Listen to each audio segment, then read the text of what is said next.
How to use compare car insurance rates online properly. Beginner mistakes that cost you. Comparing car insurance rates online seems simple, but beginners often make mistakes that reduce coverage or cost more in the long run. Most people get this wrong, but here's how to do it properly. The first mistake is entering incomplete or inaccurate information. Age, vehicle type, driving record, and location all impact your quote.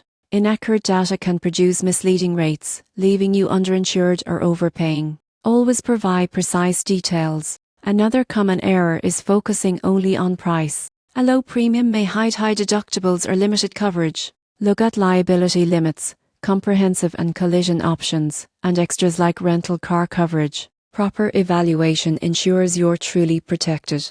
Many users forget to check available discounts. Multi-policy, safe driver, or loyalty discounts can reduce premiums. Missing these can cost you significant savings. Another pitfall is ignoring policy exclusions. Online comparisons may not highlight every limitation, like roadside assistance, glass coverage, or uninsured motorist protection. Review policies carefully before deciding. Finally, some rely solely on online tools without confirming with insurers. Quotes can differ from the actual policy, so calling to verify ensures accuracy and avoid surprise at claim time. To properly compare car insurance rates online, provide complete information. Evaluate coverage beyond price, explore discounts, review exclusions, and confirm with insurers. Avoiding these mistakes ensures the best value and proper protection.